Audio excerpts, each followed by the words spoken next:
স্বাগতম আমার টিউটোরিয়ালে। আমি মোহাম্মদ জুলহাস হোসেন খান।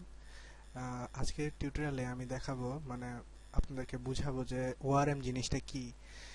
ওআরএম সম্পর্কে আপনারা এই টিউটোরিয়াল দেখার পরে আপনারা জানতে পারবেন যে ওআরএম জিনিসটা কি এবং ওআরএম কিভাবে ব্যবহার করা হয় এবং কেন ব্যবহার করা হয়, ওআরএম জিনিসটা কি টোটালি। তো সবার প্রথমে আমরা ওআরএম সম্পর্কে জানতে গেলে ওআরএম এর ফুল মিনিংটা আমাদের জানতে হবে। ওআরএম এর ফুল মিনিংটা হচ্ছে অবজেক্ট রিলেশনাল ম্যাপিং। এখন হচ্ছে অবজেক্ট রিলেশনাল ম্যাপিং এই জিনিসটা কি, এই জিনিসটা কেন মানে কি কাজ করে।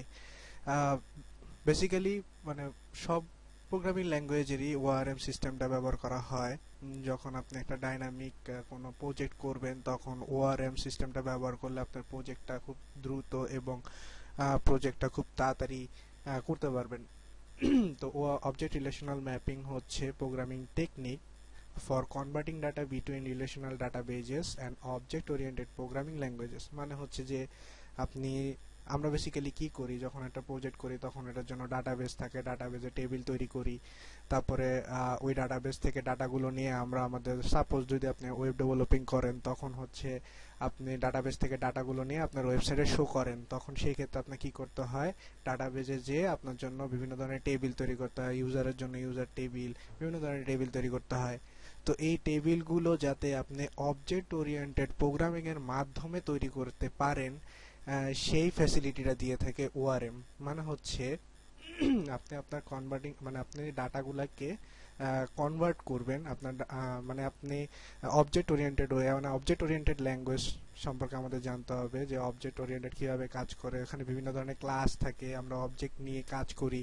তো এই ক্লাসের মাধ্যমে আপনি যখন অবজেক্ট তৈরি করবেন এবং অবজেক্টের মাধ্যমে আপনি যখন ডাটা সিলেক্ট করবেন, যে আপনি একটা অবজেক্ট, ধরেন আপনি একটা ক্লাস নিলেন, ক্লাসের মধ্যে তিনটা ডাটা রাখলেন, যে ইউজার, তারপরে হচ্ছে ধরেন আপনি রাখলেন হচ্ছে অ্যাডমিনের জন্য কি লাগবে, ধরেন সাপোজ ইউজারের জন্য আমাদের ইউজার আইডি লাগছে, ইউজার নেম লাগছে।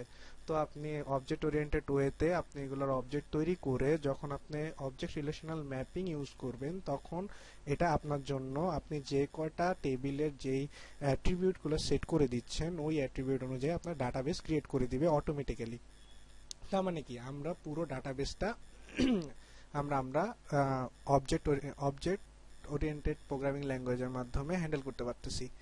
তো আসুন দেখি অন্য, আমি আমি কয়টা গুগল থেকে কতগুলো ছবি ডাউনলোড করে রেখেছিলাম আপনাদের বোঝানোর স্বার্থে। যেমন ধরুন এই হচ্ছে একটা ইউজার টেবিল, আমি মাত্র যেটা বললাম যে অবজেক্ট রিলেশনাল ম্যাপিং আমরা কিভাবে করব। এ হচ্ছে ধরেন আমাদের একটা ডাটাবেজের টেবিল, আমাদের ডাটাবেজের টেবিলে কি কি থাকবে, যেমন ধরেন আইডি থাকবে, ফার্স্ট নেম থাকবে, লাস্ট নেম থাকবে, ইমেল অ্যাড্রেস থাকবে, পাসওয়ার্ড থাকবে এবং ইউজারটা অ্যাক্টিভ কিনা সেজন্য আমরা আরেকটা অ্যাট্রিবিউট নিলাম। তো এখন হচ্ছে যে এই জিনিসগুলো আমরা যখন নর্মালি তৈরি করি ডাটাবেজে, যে ধরেন কেউ ডাটাবেজ ইউজ করতে গেলে, যেমন কেউ মাইএসকিউএল ইউজ করে, কেউ এসকিউএল ইউজ করে, মাইক্রোসফট এসকিউএল ইউজ করে। সো এই অবজেক্ট রিলেশনাল ম্যাপিং গুলো আমরা যখন করব এই টেবিলগুলো, তখন আমাদের নিজের থেকে যে তৈরি করতে হবে না, আমরা একটা ক্লাস ডিক্লেয়ার করে দিব। ক্লাসের মধ্যে আমাদের টেবিলে কি কি অ্যাট্রিবিউট লাগবে সেইগুলো যদি আমরা এখানে যেভাবে private ID, private first name, একটা ক্লাস ইউজার ক্লাসের মধ্যে আমরা যদি ইনিশিয়ালাইজ করে দেই এবং ইনিশিয়ালাইজ করার মাধ্যমে আমরা এই টেবিলটা অটোমেটিক্যালি ক্রিয়েট করতে পারবো এবং পরবর্তীতে এই টেবিল থেকে আমরা ডাটাগুলো আনা নেওয়া করতে পারবো। এটাই হচ্ছে অবজেক্ট রিলেশনাল ম্যাপিং এর মেইন থিম। তারপরে আমরা আরেকটা ছবি দেখি, যেমন এই পিকচারটা দেখি, এখানে দেখুন ওই একই জিনিসটা দেখানো হয়েছে, যেমন প্রাইভেট ইনিট এমপ্লয়ার আইডি, এমপ্লয়ির আইডিটা কি হবে সেটা ইনিশিয়ালাইজ করে দেওয়া হয়েছে। তারপরে হচ্ছে আপনার এমপ্লয়ির নাম, ডিপার্টমেন্ট, সিটি, এগুলো আপনি একটা ক্লাসের মাধ্যমে ইনিশিয়ালাইজ করে দিবেন এবং সেটা আপনাকে ম্যাপিং ওয়ার্ল্ডে, মানে ডাটাবেস, এখানে দুইটা সাইড আমরা ডিক্লেয়ার করি, একটা হচ্ছে অবজেক্ট ওরিয়েন্টেড সাইড আর একটা হচ্ছে ডাটাবেস সাইড। তো আমরা হচ্ছে দুইটাকে যখন মার্চ করতেছি, মানে হচ্ছে অবজেক্ট ওরিয়েন্টেড ক্লাসের মাধ্যমে আমরা ম্যাপিং করতেছি আমাদের ডাটাবেজের টেবিলগুলোকে। তো এটাই হচ্ছে অবজেক্ট রিলেশনাল ম্যাপিং। তো আমরা আরেকটা ছবি দেখি, যেমন আমরা জাভার মাধ্যমে এই অবজেক্ট রিলেশনাল ম্যাপিং করা যায়। জাভার হাইবারনেট নামে একটা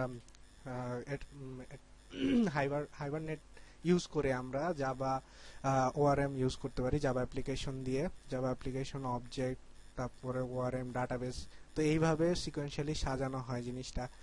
তারপরে হচ্ছে তো জাভার জন্য আমরা হাইবারনেট ইউজ করতেছি। আমরা যদি ডটনেট ইউজ করি, ডটনেটের জন্য এডিও ডটনেট প্রোভাইডারের একটা এনটিটি ফ্রেমওয়ার্কের মাধ্যমে, এডিও ডটনেট এনটিটি ফ্রেমওয়ার্কের মাধ্যমে আমরা এই ওআরএম সিস্টেমটা ব্যবহার করতে পারি। তো অ্যাপ্লিকেশনের মাধ্যমে আমরা ওআরএম সিস্টেমটা ফার্স্ট আমরা একটা প্রজেক্ট তৈরি করলাম, অ্যাপ্লিকেশন তৈরি করলাম। এখন এই অ্যাপ্লিকেশনের জন্য যে ডাটাবেসগুলো লাগবে, ডাটাবেস আমাদের যে অ্যাট্রিবিউটগুলো লাগবে, ডাটাবেসে যে ডাটাগুলো লাগবে, সেগুলো আমরা এনটিটি ফ্রেমওয়ার্কের মাধ্যমে, এই এনটিটি ফ্রেমওয়ার্কের মাধ্যমে আমরা ডাটা স্টোর থেকে ডাটা নিয়ে আসতে পারবো। আর এই এনটিটি ফ্রেমওয়ার্কের মধ্যেই আমরা আমাদের ক্লাসগুলো ডিক্লেয়ার করে দিব। এই ক্লাস আমাদেরকে এই ডাটাগুলো ধরে ধরে নিয়ে আসবে।